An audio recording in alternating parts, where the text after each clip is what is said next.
Hi കൂട്ടുകാരെ, പുതിയൊരു വീഡിയോയിലേക്ക് എല്ലാവർക്കും സ്വാഗതം. അങ്ങനെ മാഷും അനുഭവയും ശേഖരനെ മാറ്റി താമസിപ്പിച്ചിരിക്കുകയാണല്ലോ. ദാസിൻ്റെ വീട്ടിലാണ് താമസിപ്പിച്ചിരിക്കുന്നത്. അപ്പോൾ അതുകൊണ്ട് തന്നെ മാഷിനോട് അനുപമ പറയാണ്, അച്ഛ ദാസങ്ങളെ എനിക്ക് ഹെൽപ്പ് ചെയ്യണം. ഇനിയിപ്പോൾ ഇവിടെയാണ് അച്ഛൻ താമസിക്കേണ്ടത്. കാരണം എന്തെന്ന് വെച്ചാൽ ഇന്ദ്രേട്ടൻ്റെ മനസ്സിൽ അച്ഛനോടുള്ള ആ സ്നേഹം ഉള്ളിൽ നിന്നും വരണം. ഇന്ദ്രേട്ടനെ തന്നെ തോന്നണം സ്വന്തം അച്ഛനെ കണ്ടെത്തേണ്ടത് എൻ്റെ ആവശ്യമാണെന്ന് തോന്നണം. അതിലോട്ട് കാര്യങ്ങൾ എത്തിക്കാൻ എനിക്ക് കഴിയും. അപ്പോൾ ഉടനെ തന്നെ മാഷ് പറയണേ, അത് മോളെ പണ്ട് ഞാൻ നിന്നോട് പറഞ്ഞിരുന്നില്ലേ ഇത് ഇന്ദ്രന് തോന്നണമെന്ന്. ഇന്ദ്രന് തോന്നിക്കഴിഞ്ഞാൽ സുശീലയ്ക്ക് ഈ അഹങ്കാരത്തിനിട്ട് കൊട്ടുകൊടുക്കാൻ പറ്റത്തുള്ളൂ. അപ്പോൾ ഇത് കേൾക്കുന്ന ശേഖരൻ പറയണ, പണ്ടേ സുശീല അഹങ്കാരിയാണ്, അവൾക്ക് അവളുടെ കാര്യം മാത്രമേ ഉള്ളൂ. ഞാൻ ഒരിക്കലും എൻ്റെ മക്കളെ സ്നേഹിക്കാതിരുന്നിട്ടില്ല. എൻ്റെ 3 മക്കളെയും ഞാൻ സ്നേഹിച്ചിട്ടുണ്ട്, ഒരുപാട് ഞാൻ എൻ്റെ മക്കളെ സ്നേഹിച്ചിട്ടുണ്ട്. പക്ഷേ സുശീലയുടെ ബുദ്ധിമുട്ടുകൾ, സുശീല എന്നോട് കാണിക്കുന്ന ക്രൂരതകൾ, അത് മാനസിക പീഡനം, അവളുടെ ശബ്ദമുയർത്തൽ, അതൊക്കെ കൊണ്ട് തന്നെയാണ് എനിക്കെൻ്റെ മക്കളെ സ്നേഹിക്കാതെ പോയത്. പിന്നെ ഞാൻ മദ്യപിച്ചിരുന്നു. സുശീല ഉണ്ടാക്കുന്ന ഓരോ പ്രശ്നങ്ങൾക്കും അതിനെ നേരിടാൻ പോകുമ്പോൾ എനിക്ക് അതിൻ്റേതായ പ്രശ്നങ്ങൾ ഉണ്ടായിരുന്നു.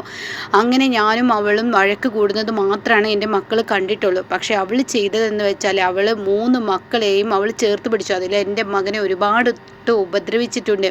പക്ഷേ അവനെ ഉപദ്രവിക്കുമ്പോൾ അവനത് മനസ്സിലാക്കിയിരുന്നില്ല. പക്ഷേ ഞാൻ കുടിച്ചു വരുന്നതും എൻ്റെ മകൻ കണ്ടിട്ടുള്ളൂ. പക്ഷേ ഞാൻ വരുമ്പോഴേക്കും എൻ്റെ മക്കളെ സുശീല ഉറക്കിയും അതുപോലെ തന്നെ എൻ്റെ മക്കളെ എന്നിൽ നിന്ന് അകറ്റിയുമാണ് അവൾ ചെറുപ്പം മുതലേ വളർത്തിയിരുന്നത്. സംഭവം ഞാൻ അവളെ സ്നേഹിച്ചു.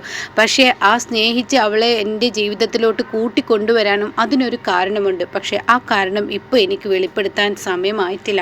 അതെനിക്കിപ്പോൾ പറയാൻ പറ്റത്തില്ല. കാരണം അത് പറഞ്ഞാൽ എൻ്റെ മനസ്സാകെ ഇടനെഞ്ച് പൊട്ടിപ്പോവും. അതെനിക്ക് എൻ്റെ മകനോടാണ് പറയാനുള്ളത്. അത് കേൾക്കുന്ന അനുപം പറയണേ, അച്ഛനിപ്പോൾ ഒന്നും പറയണ്ട. അച്ഛൻ്റെ മക്കൾ അച്ഛനെ തേടി വരുമ്പോൾ എല്ലാ കഥകളും പറഞ്ഞാൽ മതി. ഞാൻ എൻ്റെ മക്കളെ അമിതമായി സ്നേഹിച്ചിട്ടുണ്ട്. പക്ഷെ അവരോടുള്ള സ്നേഹം എനിക്ക് കാണിക്കാൻ അവൾ സമ്മതിച്ചിരുന്നില്ല. ഞാൻ നേരം വൈകി വീട്ടിലോട്ട് ജോലിയുടെ ആവശ്യത്തിനും അതിനും ഇതിനൊക്കെ ഓടിപ്പോകുമ്പോൾ ആ സമയം അവൾ നേരത്തെ എൻ്റെ 2 മക്കളെയും ഉറക്കിയിരിക്കും. ഇന്ദ്രനെല്ലാം കാണുന്നുണ്ടായിരുന്നു. പലപ്പോഴും അവന് കണ്ടിട്ടുണ്ടാവും ഞാനും ഈ സുശീലയും കൂടി വഴക്കിടുന്നത്.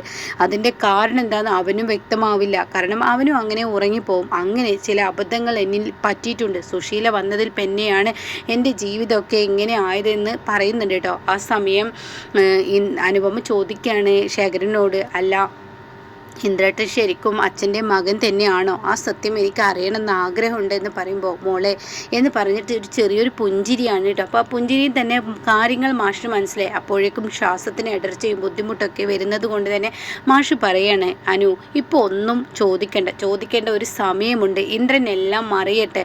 ഈ പറയുന്നത് പോലെ തന്നെ ശേഖരൻ്റെ ദേഹവും അതുപോലെ തന്നെ ശാരീരിക അസ്വസ്ഥതയും ഒക്കെ ഒന്ന് ശരിയായി വരട്ടെ. അതിനുശേഷം ശേഖരൻ ഇവിടെ ഉണ്ടല്ലോ, എല്ലാ സത്യങ്ങളും നമുക്കറിയാം. എല്ലാം ധൃതി വെക്കേണ്ട മോളെ. നിൻ്റെയും അതുപോലെ തന്നെ ഇന്ദ്രതിൻ്റെയും ജീവിതത്തിലെ ബുദ്ധിമുട്ടുകൾ, ഇപ്പോൾ അനുഭവിക്കുന്ന സുശീല കാരണം അനുഭവിക്കുന്ന വേദനകൾ, അതിനെല്ലാം വിരാമം എന്തായാലും ഉണ്ടാവും. അതെന്തായാലും ഉറപ്പുള്ള കാര്യമാണ്. ഇപ്പോൾ സുശീല ചെയ്തു വെച്ച പണി തന്നെ ആ രാധൻമണിയെ അങ്ങോട്ടേക്ക് കൊണ്ടുവന്ന് ഇവരെ ഈ പറയുന്ന ശേഖരനെ കൊല്ലാൻ പോലും ശ്രമിച്ചിട്ടുണ്ടാവും. അത് അക്ഷയാണല്ലോ കൂട്ടു നിന്നിട്ടുണ്ടാവും. അതൊക്കെ ഇപ്പോൾ ഇനി പറഞ്ഞല്ലോ. അപ്പോൾ അതുകൊണ്ട് തന്നെ ഇപ്പോൾ എല്ലാത്തിനും ഒരു അവസാനം വരുന്നുണ്ട് എന്നുള്ളതിൻ്റെ മുന്നോടിയാണ് ശേഖരൻ മക്കളെ കാണാൻ വേണ്ടി തിരികെ വന്നതും.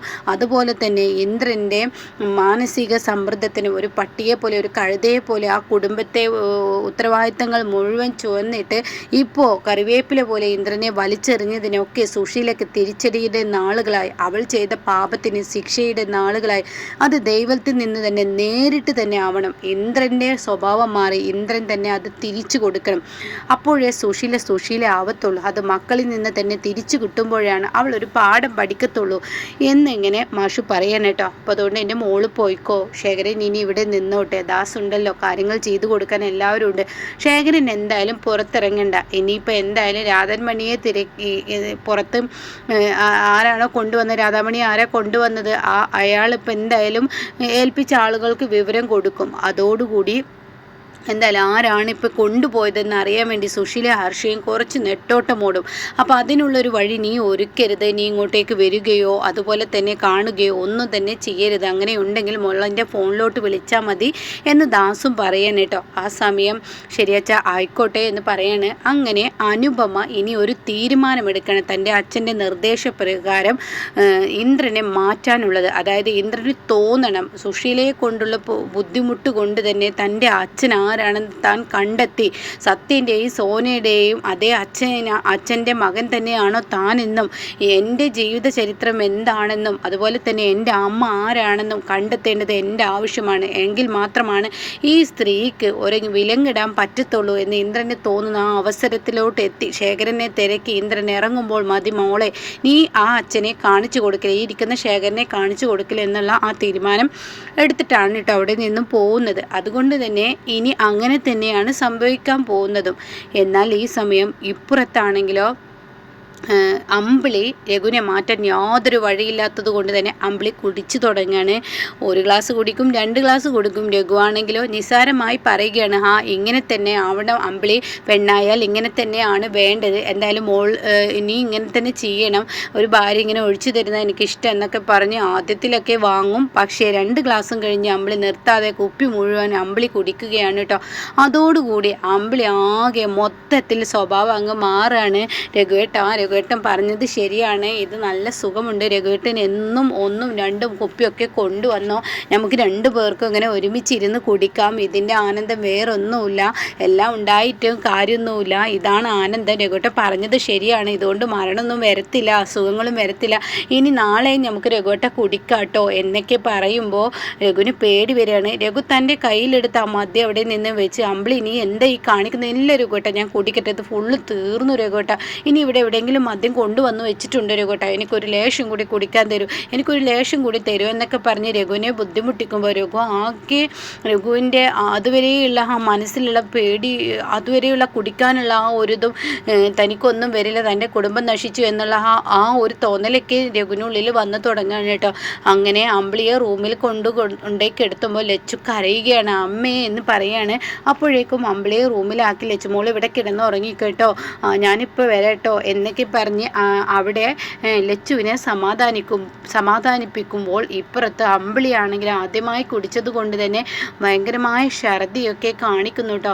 ആ വൊമിറ്റിങ്ങിൻ്റെ ശബ്ദം കേട്ട് രഘു ഓടിച്ചെല്ലാണ്. അപ്പോൾ ഉടൻ തന്നെ അമ്പിളി നീ എന്തിനാണിത് ചെയ്ത്, ഇല്ല രഘുവേട്ട ഇത് കുഴപ്പമില്ല, ഇത് ശരിയായിക്കോളും, നല്ല സുഖമുണ്ട് രഘുവേട്ട എനിക്ക് ഇനി കുറച്ചും കൂടി കൊണ്ടുപോവാ, രഘുവേട്ട ഒന്ന് വാങ്ങിച്ച് കൊണ്ടുപോവാ രഘുവേട്ട എനിക്ക് കുടിക്കണം എന്നൊക്കെ പറഞ്ഞ് അമ്പിളി ഭയങ്കര ഒച്ചയും ബഹളവും ഉണ്ടാക്കുമ്പോൾ രഘു ആകെ പെട്ടു കേട്ടോ. അങ്ങനെ എങ്ങനെയൊക്കെയോ ഒരു വിധത്തിൽ സമാധാനിപ്പിച്ച് രഘു അമ്പിളിയെ ഉറക്കുകയാണ്. പക്ഷേ പിറ്റേ ദിവസം രാവിലെ എണീക്കുമ്പോൾ തന്നെ അമ്പിളിക്ക് അതിൻ്റേതായ ബുദ്ധിമുട്ട്, ഭയങ്കരമായ തലവേദനയ്ക്ക് അമ്പിളി കുടിക്കണമെന്ന് പറയുക, അതിൻ്റെ ബുദ്ധിമുട്ട് കാണിക്കുക.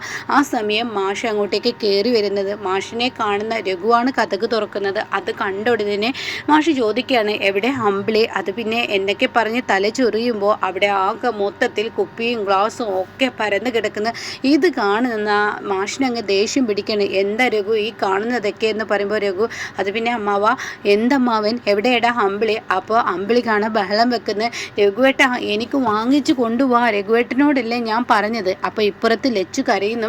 അങ്ങനെ അമ്പിളിയുടെ റൂമിൽ ചെല്ലുമ്പോൾ അമ്പിളി തലവലിക്കുന്നു, രഘുവേട്ട എനിക്ക് കൊണ്ടുപോവാ രഘുവേട്ട, എനിക്ക് ഇനിയും കുടിക്കണം എന്ന് പറഞ്ഞിട്ട് ഇങ്ങനെ ബഹളം വെക്കുകയാണ് കേട്ടോ. ആ ബഹളം കേൾക്കുമ്പോൾ പിന്നീട് മാഷ് ഒന്നും നോക്കാം, രഘുവിൻ്റെ കരണം നോക്കി ഒന്നങ്ങ് പൊട്ടിക്കുകയാണ്. എന്നാലും എൻ്റെ മോളെ ഈ മാനസികാവസ്ഥയിൽ നീ എത്തിച്ചില്ലടാ, എൻ്റെ മോളെ കൊണ്ട് നീ മദ്യം കുടിപ്പിച്ചില്ലടാ എന്ന് പറഞ്ഞ് മാഷ് അങ്ങ് രഘുവിനെ അടിക്കുമ്പോൾ രഘു ആകെ പെട്ടുപോവുകയാണ് കേട്ടോ. ഇനി എന്തായാലും ഇത് തന്നെ നല്ല തീരുമാനം, ഭാര്യയും ഭർത്താവ് ഒരു ഭാഗത്ത് നിന്ന് കുടിച്ചോട്ടെ, നാളെ നിൻ്റെ മകൾക്കും കൂടി ഒരു ഗ്ലാസ് നീ അങ്ങ് കൊടുത്തേക്ക് എന്നും പറഞ്ഞ് മാഷ് റൂമിലോട്ട് അങ്ങ് പോയി കതക് അടക്കുകയാണ് കേട്ടോ.